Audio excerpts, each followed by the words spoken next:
Ladies and gentlemen, the NWA, the National Wrestling Alliance, and Worldwide Sports presents America's #1 spectator sport, professional big-time wrestling.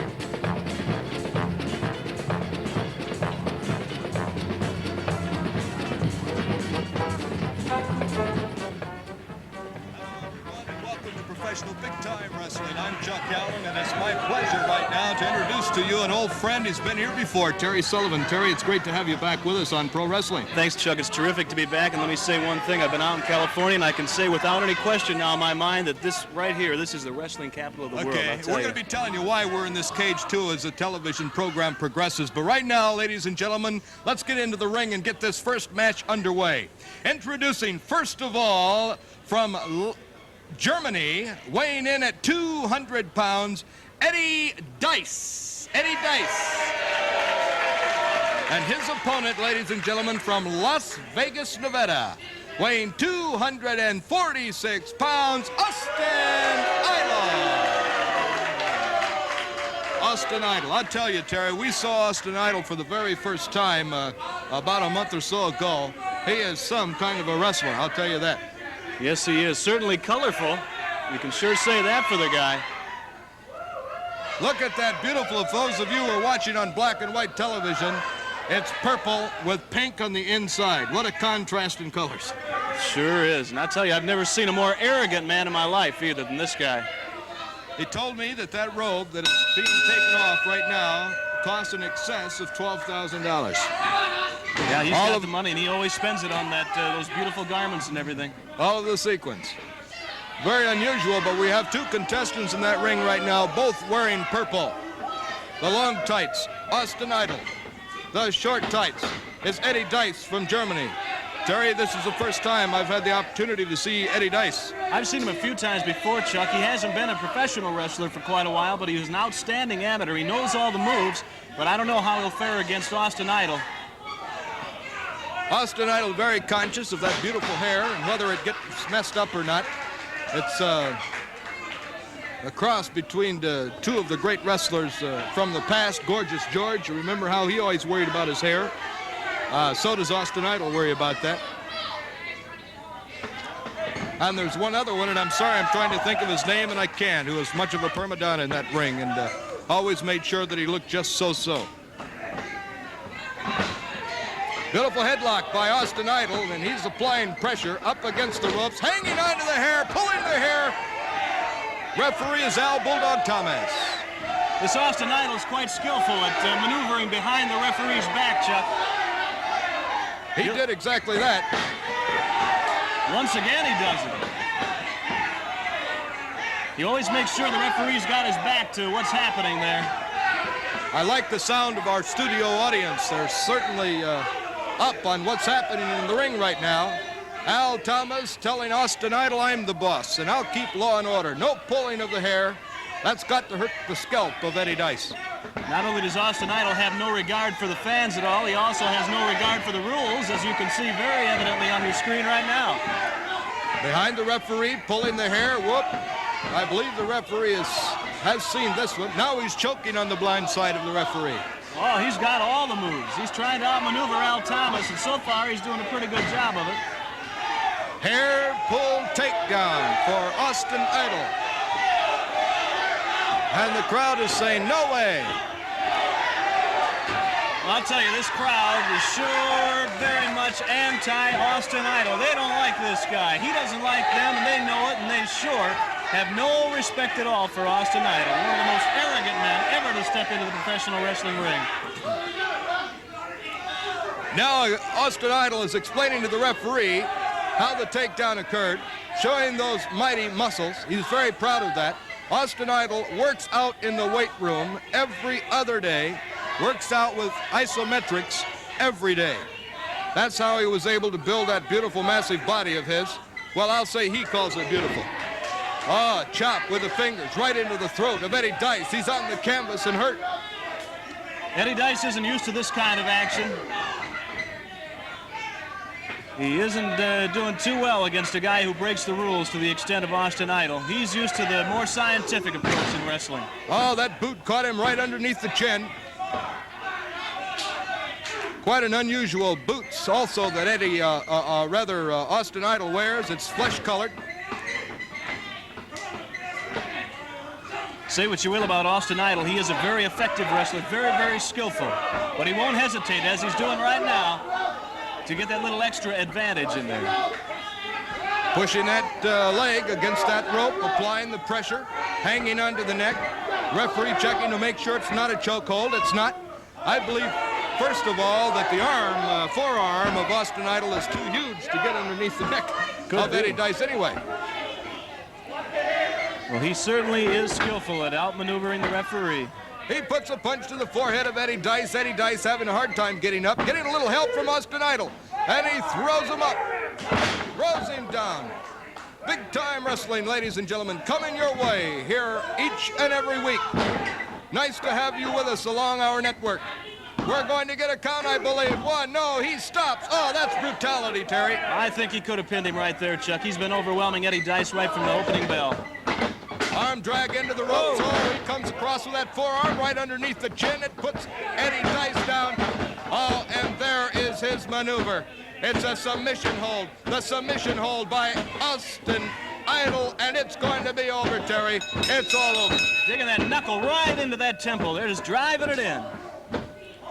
The referee says it's all over. Submission hold. Eddie DYCE is in pain. Austin Idol. Another victory to his belt. We've yet to see him lose, and we've seen him wrestle 3 different occasions. Now showing those massive biceps. Terry, that was a battle that Eddie DYCE never got into. Certainly didn't. It's very unfortunate because, as I said, he is a skillful wrestler, but he's not skillful at the kind of tactics used by Austin Idol. That's for sure. I'd like to get a word if I can. I don't know how much time we have, but I would like to have a word. Come here with Austin Idol. Austin Idol, that's quite a submission. I'm sorry I can't go any farther because of the cord, but that's quite a submission hold. Eddie DYCE is really a bit. It's called a wreck. And there's not a man in the world can withstand the pain, that can withstand the pressure, that withstand the punishment. And I want all you girls right now, call your girlfriends, tell them Austin Idol's on TV now. Call all your girlfriends.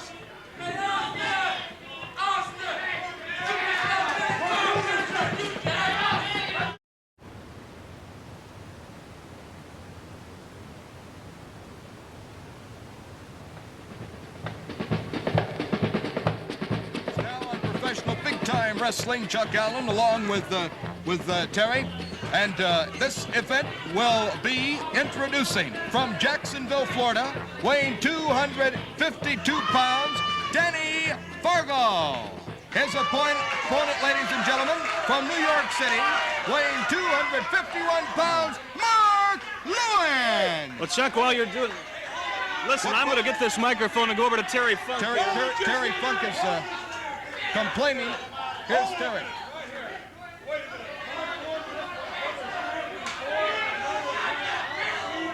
Remarks that he makes up in the dressing room about Detroit, he went ahead and made one remark. Louis, now you're going to try to deny this. Come down here. I want to ask you something. Shut up!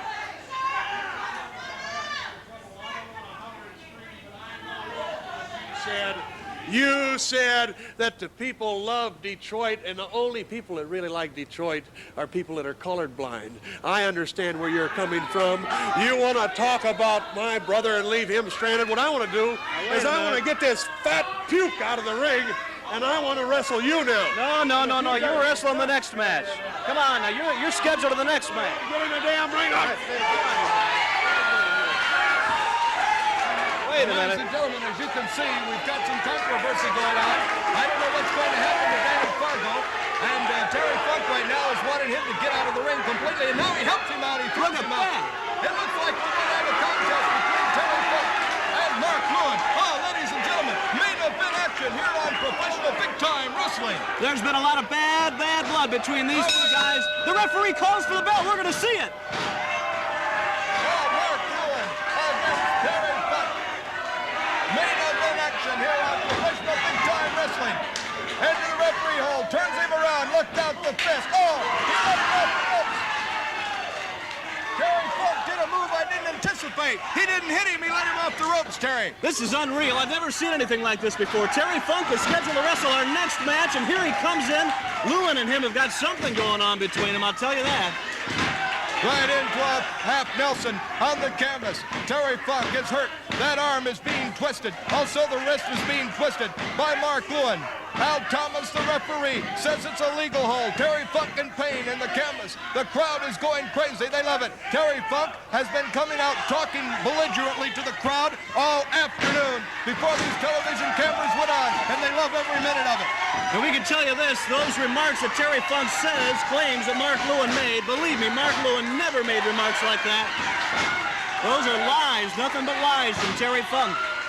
Mark Lewin having the upper hand right now on Terry Funk, twisting that arm, working it over, kicking, and a chop across the throat. Mark Lewin hangs on to that arm. He twists the arm again, down on one knee, headbutt by Funk. Well, if it's action Terry Funk wants, he'll get action times 10. It'll be a war in there with Mark Lewin. He's ready. Look at him, he's ready. Terry Funk gave a headbutt, knocked him out just about. I'm certainly sure that he saw stars, went to the canvas for a while, up again, the arm and the wrist, fully extended, pain. Now across the eyes of Mark Lewin, Terry Funk. Bitterness between these two opponents. To the floor for a takedown. Beautiful move by Mark Lewin. He's ready for it, Terry Sullivan. And you're getting a look right now, fans, of the two top contenders for the United States Heavyweight Championship, not to mention the world title. Oh, beautiful boot right to the underneath the armpits of Terry Funk, working on that arm. Oh, he's in pain. Puts the knee to the back. Look at the determination on the face of Mark Lewin. He wants to get this thing over with once and for all. Uh-oh, they're coming out of the ring. Now they go back inside. Mark Lewin, certainly the aggressor in this event so far. Twists the wrist right now of Terry Funk. Whether Terry Funk wants to fight in or out of the ring or out in the street, I'm sure it makes no difference to Mark Lewin. He'll follow him anywhere for a fight. Isn't this amazing to see these two wrestlers going at it? Absolutely unbelievable, Terry. Never thought we'd see this. But Terry Funk has just come on, and there's a change just come over him. Ladies and gentlemen, we can assure you that this particular event was not contracted for. Terry Funk is in that ring against Mark Lewin with no contract signed. Anything could happen in there, and really, with the National Wrestling Alliance, Terry, they are not protected against injury at this moment. That's right. I'm surprised the referee let it go, but he did, and what the heck, we're not going to argue with him, because with what the action we're seeing. No contracts have been signed, no money put up, no insurance, no nothing. These two are in violation of the National Wrestling Alliance in that when two contestants get into that ring, they must have a contract. They do not have a contract. This is bitterness, ladies and gentlemen, on professional big-time wrestling. You said it earlier, Chuck, main event action on television today. Because anywhere across the world, Mark Lewin and Terry Funk. Excuse me, Terry, but that was a punch right to the jaw by Mark Lewin. Anywhere you want to go across the world, these two would be in a main event. Anywhere. Uh-oh. Rolls him out on the floor. Whoa. Boy, we're in the middle of the cage, Terry, and with these two, this cage might be coming down anytime.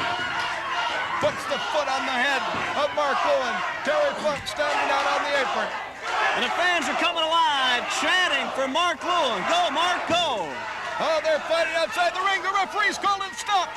Ring the bell. It's all over. It's all over. Now the chair is broken in the studio, ladies and gentlemen. Terry Funk and Mark Lewin fighting outside. The vote is all over. They've been counted outside of the ring. There will be no decision in this particular event, Terry. This is dangerous now, Chuck. This is dangerous. Look at him in that piece of broken chair. Mark Lewin puts the chair to the forehead of Terry Funk here on professional big-time wrestling. No decision in this event. The referee counted 10. They were outside of the ring. The bell was sounded. It's all over. Oh, he puts that board right into the forehead. And we're giving the people what they want to see right now. This is what the people want. Mark LEWIN and Terry Funk. Terry Funk is hurt. He's been hurt with that stick right into the middle of the forehead. Look out, into the sleeper hold by Mark LEWIN. Sleeper hold on Terry Funk, ladies and gentlemen. On the head. Uncalled for, it's brutality. Mark LEWIN has come around a little bit. At least his eyes are open, but I'm sure he doesn't know where he is now. And there's Walter Johnson with that object again. I don't know what it is. Ladies and gentlemen, Mark LEWIN is at the mercy right now of Terry Funk and Walter Johnson, the referee in the ring. Looks like no the other referee is... wrestler has come out to give any assistance. But ladies and gentlemen, we've got a break for this message. Don't you dare go away.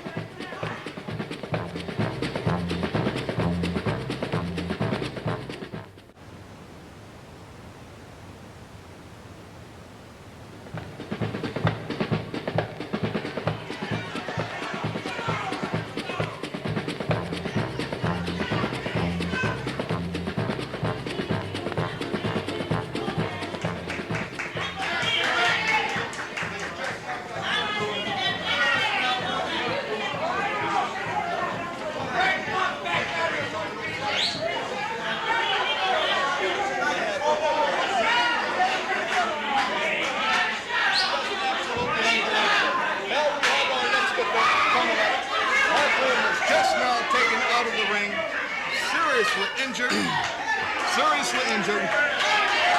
We'll get our next bout underway, ladies and gentlemen, now. Terry Sullivan, I'll let you do the accolades and the introduction.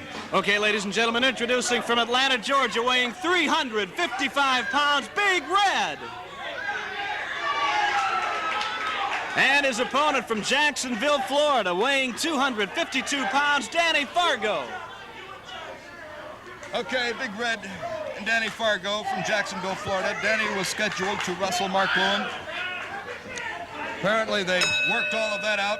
Now he's back with Big Red and has his chance for professional big-time wrestling here on television. Danny Fargo from Jacksonville, my old hometown, Terry. Beautiful city. Right. Terry Funk was originally scheduled to wrestle Big Red. In the mood of Terry Funk today, maybe it's lucky for Big Red that Terry Funk didn't get in with him. That's right. Oh, boy. Well, ladies and gentlemen, for those of you at home, we certainly apologize for the confusing at the beginning of this particular segment, but Mark LEWIN was just... Didn't start all last year, although he did see some action.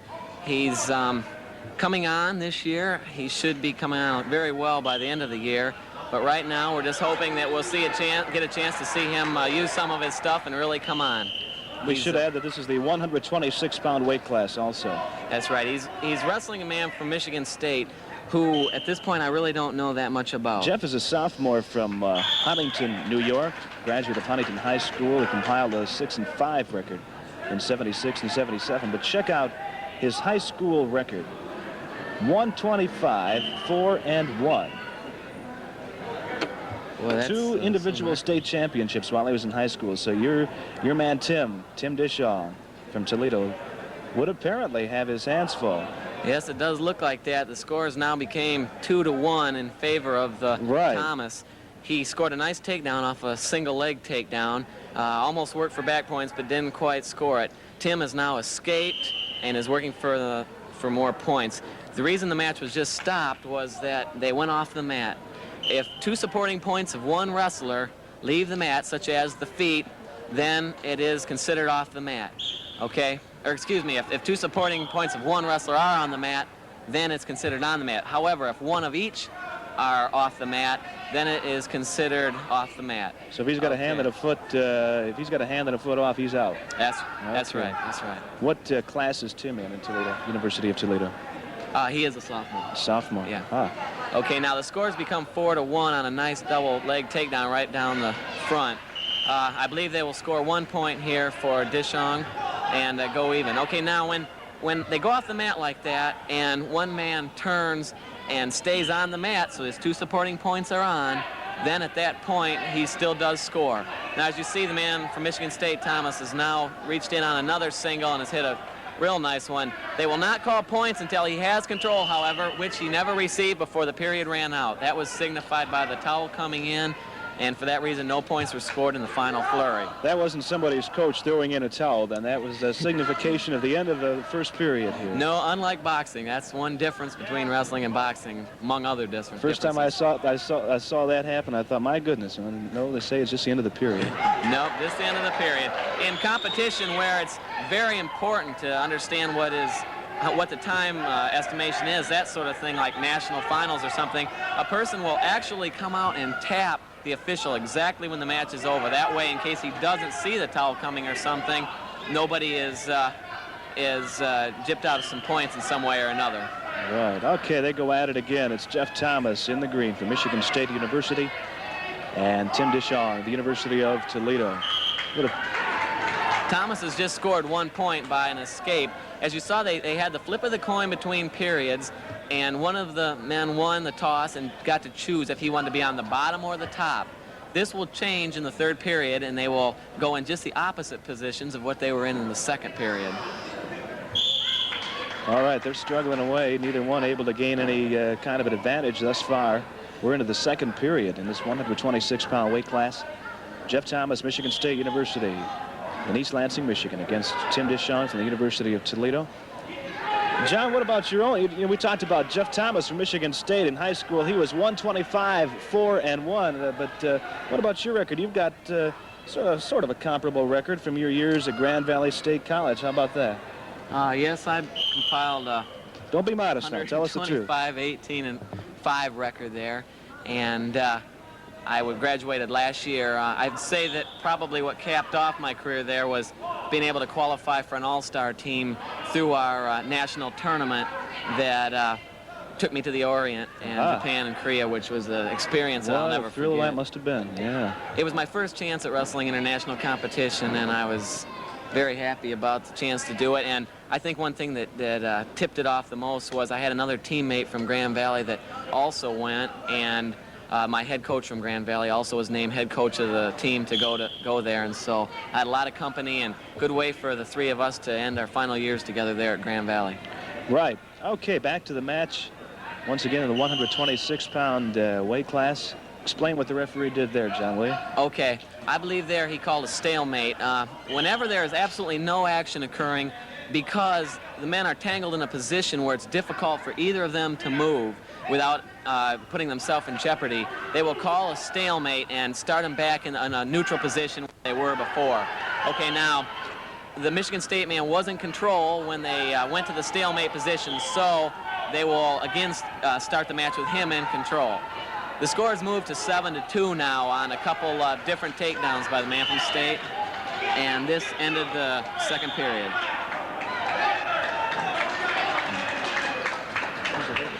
Oh, I'm sorry about that. The man that is ahead is the man from State, Michigan State, Thomas. This is Am Pro Wrestling. I'm Terry Sullivan, and some of these guys you're watching on the program now might be the professionals of tomorrow. Of course, we're in a rather light weight class. We'll be seeing some heavyweights a little bit later on here tonight. This is the Michigan State University Invitational, and we hope you're enjoying this entire television program today as we bring you the similarities, of which there are many, and the differences, the distinctions of which there are, of course, many between the amateurs and the professionals. Of course, 99% of those professionals started off right where these kids right here are now. They started off in high school, many of them going on to college, and they're out of bounds all the way over to the next man. That sometimes causes a difficulty in competition in tournaments where there's 3 mats going because, well, first of all, the problem with the whistles, you maybe hear the whistle on the mat next to you. John, let me explain before you go any farther. For the people who are just watching this one match going on, we are at an invitational tournament. There are 3 mats happening simultaneously. We're bringing you an objective opinion of the best of the 3 matches right now. It has nothing to do with the fact that you're from Toledo and the guy down there is from Toledo, John. Well, we like to think we're building a good program there. The head coach, Harvey Bowles, has had a lot of international experience. He's an international official, and he does coach a lot from an international standpoint. He works with a lot of moves that he feels his men will be able to take on with them after college into international competition. And we've been lucky enough to also have on the staff Virgil Smith, who has a brother who is outstanding on our team at 42. Virgil himself wrestled for University of Toledo and did an outstanding job, and he is now coaching, and so that makes the three of us there to try to build an excellent program. I've heard great things about you in Toledo itself, a town of which I am somewhat familiar. Just live there, that's all. Back to what's happening. If you're just joining us in the 126-pound weight division, it's Tim Dishong, the University of Toledo. He's in the striped outfit against Jeff Thomas from Michigan State. Tim had just escaped, but just to be taken down again. He scored the one for escaping and was taken down again, so he lost 2 points, and now the score is 9-3 in favor of Thomas. It must be drawing late in the period. Actually, the score would be 10-3 in favor of Thomas, because for each minute you ride an opponent longer than he rides you, you score an extra point. Okay, now this is only good for 1 point, however. So if you ride him a minute longer than he rides you, you get an extra point, which sometimes plays an awful big... It's the referee's job to keep track of that time as the thing progresses, right? Well, they have a riding time clock that's located on the side of the mat, and it goes towards a red side if it's scoring for one man and towards the green side if it's scoring for the other. That's the way they tell, and not by just the referee's discretion. We've got an ending. The winner from Michigan State University is Jeff Thomas. The final score, Michigan State University, Jeff Thomas 9, Tim Dishong from the University of Toledo 3. Back with more in a moment.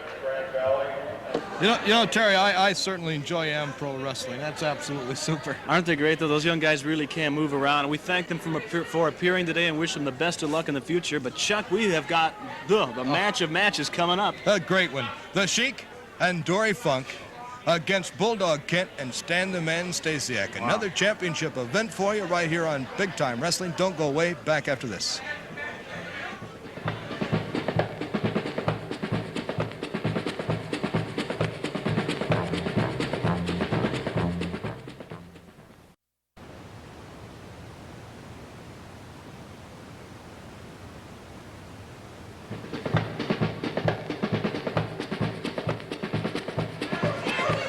Ladies and gentlemen, championship action on professional big-time wrestling. Absolutely, what a fantastic hour. Terry Sullivan, we have the SHEIK and Dory Funk against Bulldog Kent and Stan the Man Stasiak. And you can hear all of the noise in the background as they're making their entrance. Let's make the introductions, Terry, go ahead. Okay, ladies and gentlemen, introducing first, from Amarillo, Texas, weighing 260 pounds, ladies and gentlemen, Dory Funk Jr. And his tag team partner from Syria, weighing 242 pounds, the SHEIK, accompanied by his manager, the Palestinian brain, Eddie Creechman. And their opponents first from Buzzard Creek, weighing 300 pounds, Stan the Man Stasiak. And from Indianapolis, Indiana, 243 pounds, Bulldog Don Kent, accompanied in the ring by their manager, Pretty Boy Floyd Creechman.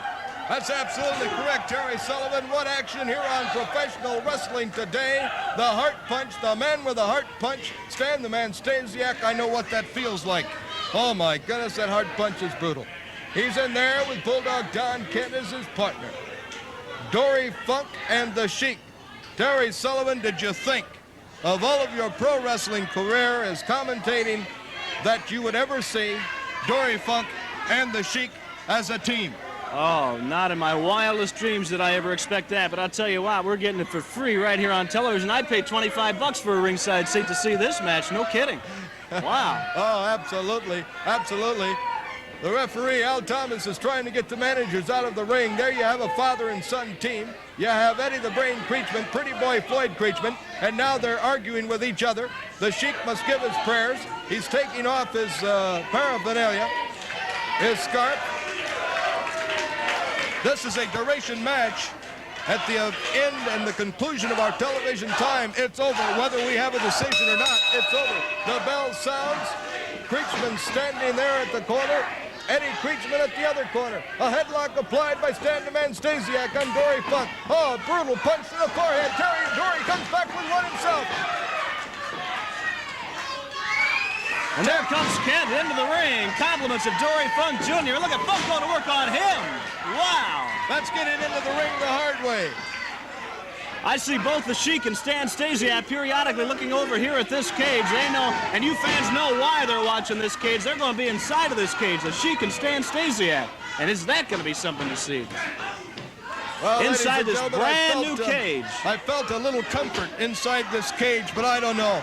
Anytime you have the Sheik, Stan the Man, Stasiak, Terry Funk, there's a big door out here, Terry. Do you feel comfortable?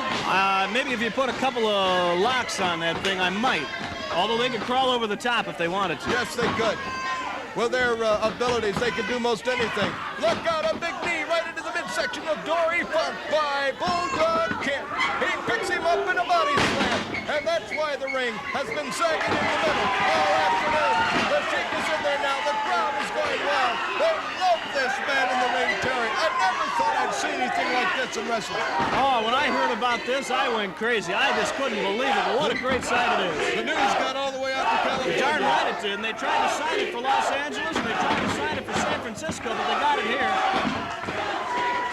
The match with Stasiak and the Sheik in the cage. Oh, listen to the crowd. Go, Sheik, go. Oh, my God. Chuck, I understand the Sheik has his own form of the hard punch, am I correct? Well, if he does, Terry, I have not seen that, but it could have happened in the last month or so as I've been away. If he does, that's got to be giving Stan Stasiak a few nightmares, because he sure knows what that hard punch can do to other people. Oh, absolutely. I think pro wrestling, if you know you've got an opponent coming up and he has something, I think you have to have something in common. And knowing the Sheik as well as you and I both know him, I'm sure he's going to come up with something. And of course, there's the ever-present fear of the fire whenever the Sheik steps into the ring.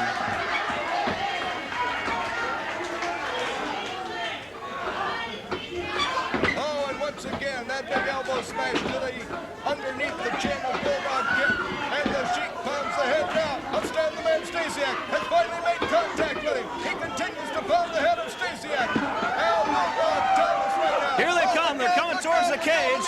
Look out. Watch out. We're getting out of here. The Sheik and Stasiak coming after that cage. Stasiak is on the inside. The Sheik on the outside trying to get in.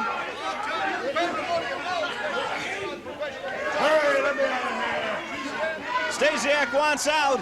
The Sheik wants in. We're in a horrible position here. I don't know how to get out because they blocked the door. We can't get out. The door's jammed shut, I think. Wants to climb up to the top, but he climbs the top. He's coming over the top. The top Uh-oh, here comes the chair. Watch out, let's get out of here. The Sheik is aiming that chair at Stan Stasiak. Oh, Bulldog Kid, look at the action on the floor as well. And watch out, Stasiak is getting near us. Maybe he thinks the Sheik won't throw it if he's behind us. Come on, don't get behind us. Stan the Man Stasiak can be put in that same caliber as being a maniac. Well, there comes the chair. The Sheik is all the way to the top of the cage. We do not have a monitor. I don't know what you fans at home are seeing, but don't take your eyes off the television screen. This is the brand new reinforced cage you're going to see these two inside of. Ladies and gentlemen, there's action going on the floor as well as what you can see. Dory Funk and Bulldog Kid are fighting. The Sheik is standing on the top railing. Stan the Man Stasiak is inside the ring. Our time is expiring, Terry. And this is a duration match. Our time is expiring. And we're caught in the game. The Sheik and Stan Stasiak.